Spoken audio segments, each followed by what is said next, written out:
देखिए, ये last question है और इस क्वेश्चन समझ लीजिए ये समरी है सभी क्वेश्चन को सॉल्व करने का। इसमें हर चीज़ दिया गया है।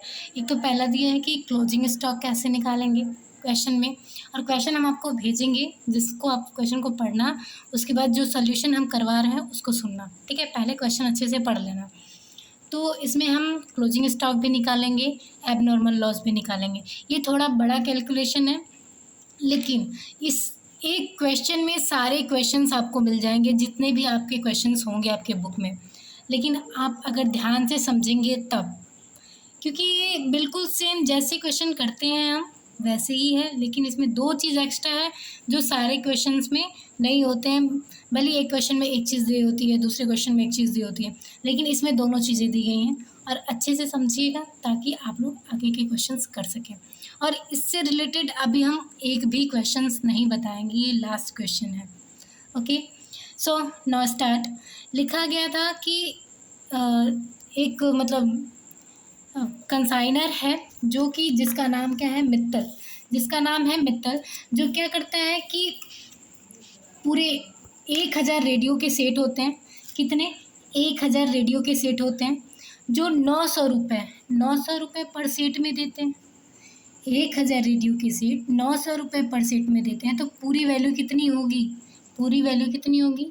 9 लाख रुपए होगी, क्योंकि अगर हम 9 का 1000 में मल्टीप्लाई कर देते हैं तो हमारा कितना आ जाएगा? 9 लाख आ जाएगा।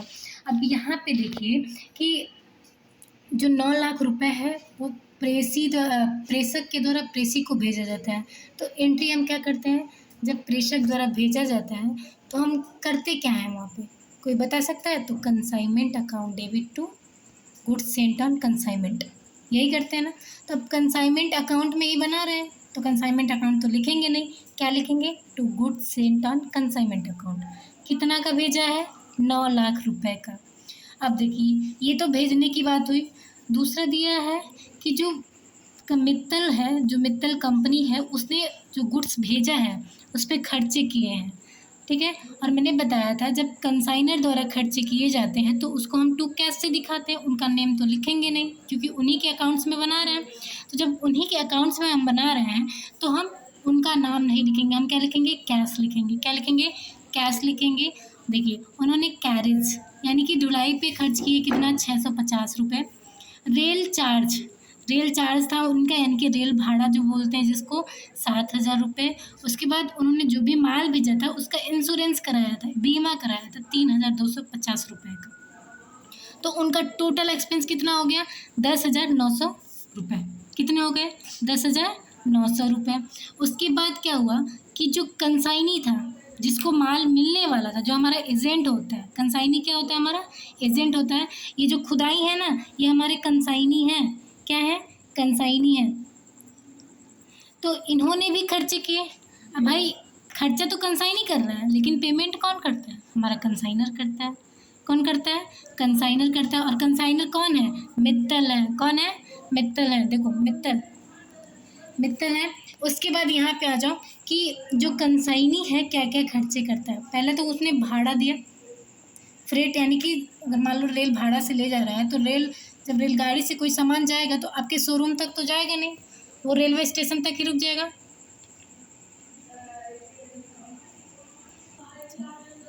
देखिए, यहाँ पे फ्रेट उन्होंने खर्चा किया क्योंकि रेलगाड़ी जब है वो आपके शोरूम तक तो जाएगी नहीं, वहाँ से शोरूम तक जाने के लिए आप कुछ चीज़ें करेंगे, मान लीजिए कुछ ट्रांसपोर्टेशन रखेंगे, जैसे ऑटो हो गया या फिर रिक्शा हो गया, तो उसका भाड़ा देंगे। तो उसमें उन्होंने 3000 रुपये खर्च किए। कितने खर्च किए?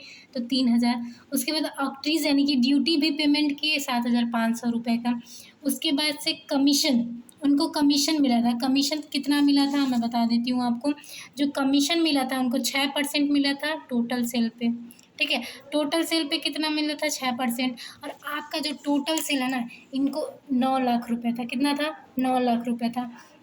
तो आप बोलोगे कि मैम 9 लाख रुपए का ही उन्होंने भेजा था और 9 लाख रुपए का ही सेल किया। तो यहाँ पे देखो, ये जो 9 लाख रुपए का उन्होंने भेजा था ना, वो टोटल 1000 सेट का था। कितना का? 1000 सेट का था। लेकिन इन्होंने बेचा कितना है? 750 सेट ही बेचा है। और कितना बाकी है वो आप लोग कैलकुलेट करके बताएंगे। ठीक है। तो यहाँ पे देखिए 9 लाख का बेचा था, अगर 9 लाख पे हम 6% निकालते हैं तो यहाँ पे देखिए मैंने निकाल भी दिया है ताकि आप लोग को ज़्यादा कैलकुलेशन ना करना पड़े। तो 9 लाख का 6% आप निकालेंगे तो 54,000 रुपये आएगा, ठीक है। 2 जीरो से 2 जीरो कैंसिल, बचा 9,000, 9,000 में 6 का गुणा करेंगे तो 54,000 आ जाएगा। उसके बाद हमने यहाँ 54,000 लिख दिया, क्योंकि कमीशन है, कौन पेमेंट करेगा? कंसाइनर, और कंसाइनर की खर्चा है इसलिए हम इसको डेबिट साइड लिखते हैं। उसके बाद लास्ट में कुछ दिया था कि उन्होंने रिपेयरिंग पे भी, किसने? कंसाइनी ने रिपेयरिंग पे भी खर्च किए थे 2,500 रुपये। तो ये भी खर्चा है किसका? कंसाइनर का, क्योंकि ये कंसाइनर ही पेमेंट करता है। कितना? 2,500 रुपये, ठीक है। उसके बाद देखिए ये, इसको अब यहाँ तक कंसीडर मत कीजिएगा, ये कंप्लीट नहीं हुआ है यहाँ पे, ठीक है, इसलिए मैंने इसको यहाँ लिख दिया। और ये बीच में गलती से मैंने कर दिया, थोड़ा नीचे करना चाहिए। तो ये वर्किंग नोट है, इस पर ज़्यादा फोकस मत करिएगा, ये वर्किंग नोट है। इसके नीचे इसका पार्ट है, ठीक है, इसके नीचे इसका पार्ट है। अब यहाँ पे आ जाइए, यहाँ पे देखिए यहाँ पे क्या हुआ था कि अब हमें क्या निकालना है? Calculation of abnormal loss. देखिए पहले मैं बता दूं कि यहाँ पे लाओ, पहले मैं बता दूं कि यहाँ पे जो था 1,900 रुपये के हिसाब से 9 लाख रुपए हुआ था, लेकिन जब उन्होंने भेजा तो वहाँ पे उसको कितना मिला? जो कंसाइनी था उसको केवल 950 सेट ही मिले। कितने मिले? 950 सेट मिले, जिसमें से 50 सेट क्या हो गए? लॉस हो गए। 50 सेट क्या हो गए? लॉस हो गए, जिसको हम क्या कहते हैं? Abnormal loss. क्या बोलेंगे? Abnormal loss. तो इस एबनॉर्मल लॉस का हमें कैलकुलेशन करना पड़ेगा, ठीक है। और वो कैलकुलेशन हम आपको बताते हैं कैसे करते हैं। यहाँ पे देखिए calculation of abnormal loss. 1,000 total से सीट था जो कंसाइनर के द्वारा भेजा गया था, उसमें से जो कंसाइनी है उसको कितना मिला? 950 मिला। कितना मिला? 950 मिला। तो अगर आप बात करें तो 950 का कंसाइनी को मिला था, जिसमें से कितना नहीं मिला? 50 नहीं मिला। ये 50 हमारा क्या है? एबनॉर्मल लॉस है। तो 1,000 को कितना मिला? 950 रुपये। तो 1,000 सेट का, एक सेट का कितना रुपये था? सॉरी, हाँ, 1,000 सेट का कितना रुपये होगा? 1,000 सेट का जब भेजे थे उन्होंने तो 900 रुपये प्रति सेट भेजा था। 900 रुपये प्रति सेट भेजा था ना। तो जब 900 रुपये प्रति सेट भेजा था, 1,000 सेट को 900 रुपये प्रति सेट भेजा था, टोटल वैल्यू कितनी हुई थी? 9 लाख रुपये हुई थी। 9 लाख रुपये हुई थी। जब हम उसको कैलकुलेट करेंगे कि एक सेट की वैल्यू कितनी होगी, तो टोटल जो 1,000 है उसको हम क्या करेंगे? 9 लाख में भाग दे देंगे, तो कितना आएगा? 900। यानी एक सेट की वैल्यू कितनी होगी? 900 रुपये होगी। एक सेट की कितनी होगी? 900 रुपये होगी। ये 900 रुपये एक सेट की है, ठीक है, एक सेट की वैल्यू। तो 50 सेट का कितना होगा? 50 में 900 का गुणा कर देंगे तो कितना आ जाएगा? 45,000। कितना आएगा? 45,000, यानी कि 4,5,000। तो यहाँ पे 45,000 होगा कितने का? 50 गुड्स का, जो कि हमारा लॉस हो गया है। अब देखो जो लॉस हुआ है उसमें कंसाइनी का कोई रोल है नहीं, क्योंकि कंसाइनी के पास पहुँचने से पहले लॉस हुआ है। पहुँचने के बाद तो लॉस हुआ नहीं है, पहुँचने से पहले लॉस हुआ है। तो जितने भी कंसाइनर ने खर्चे किए हैं, कितने पे खर्चे किए हैं? ये 10,900 जो रुपये हमने यहाँ पे लिखा था, जो 10,900 रुपये लिखा था, वो टोटल 1,000 पे था। कितने पे था? 1,000 पे था। तो जब टोटल 1,000 पे था तो एक पे कितना उन्होंने किया होगा? तो 10,900 बट्टे 1,000 कर देंगे। 10,900 बट्टे 1,000 कर देंगे, क्योंकि ये टोटल खर्चे हैं और ये टोटल सेट है। टोटल सेट का भाग दे देंगे जो टोटल खर्चा किए हैं, तो एक पे कितना खर्चा किए हैं वो निकल जाएगा। ये 10 रुपये जो है, 10 रुपये 9 पैसे, ये हम एक सेट पे खर्चे किए हैं। तो 50 सेट पे कितना करेंगे भाई? यहाँ पे 0 बढ़ा लीजिएगा। 50 सेट पे कितना करेंगे? 5,545 रुपये। कितना करेंगे? 545 रुपये करेंगे। तो टोटल एबनॉर्मल लॉस कितना हो जाएगा? ये खर्चे और ये कॉस्ट, ये दोनों को क्या करेंगे? ऐड कर लेंगे। क्या कर लेंगे? ऐड कर लेंगे। कितना आएगा? 45,545 रुपये। कितना आएगा? 45,545 रुपये। अब देखो ये जो एबनॉर्मल लॉस होता है ना, ये बार बार नहीं होता है, ये बार बार नहीं होता है, अचानक से कभी कभार हो जाता है, तो इसको हम लॉस नहीं मानते हैं। और ना ही हम खर्चा मानते हैं, इसलिए हम इसको क्रेडिट साइड दिखाते हैं। किस साइड दिखाते हैं? क्रेडिट साइड दिखाते हैं। ठीक है, देखिए अब आपने एबनॉर्मल लॉस भी लिख लिया कि कैसे कैलकुलेट करते हैं। कुछ करना नहीं है, जितना बचा था उतना निकालिए, जितने पे खर्चे किए थे वो निकाल लीजिए, वो आपका एबनॉर्मल लॉस हो जाएगा। अब हम आते हैं क्लोजिंग स्टॉक पे। क्लोजिंग स्टॉक कैसे निकालेंगे? कंसाइनी को मिला कितना था, तो मैं आपको बता दूं, कंसाइनी को मिला था 950 सेट। उसने बेचा कितना? उसने कितना बेचा? 950 मिला था सेट, उसने बेचा कितना? 750। कितने रुपए की प्राइस थी? 9 लाख रुपए की। कितनी थी? 9 लाख रुपए। तो एक सेट का कितना बचेगा? तो 750 को अगर हम 9 लाख में 9 लाख को 750 से डिवाइड कर दें, हमारा 1200 आ जाएगा।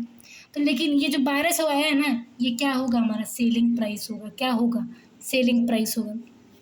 अगर हम सेलिंग प्राइस है ये जो एक सीट का आया है 1200, ये सेलिंग प्राइस का आया है। लेकिन हम क्या करते हैं, जो क्लोजिंग स्टॉक होता है वो कैसे निकलता है? हमारा लागत मूल्य और विक्रय मूल्य जो दोनों में से कम होता है उस पर निकलता है। तो पहले मैंने इसको भी निकाल दिया। अब यहाँ पे नीचे देखिए, हम आपको ये भी निकाल के बताते हैं कि कॉस्ट प्राइस पे अगर हम निकालते हैं तो कितना आएगा। तो 200 बचा था, 950 में से 750 माइनस कर देंगे तो बचा कितना क्लोजिंग स्टॉक? 200।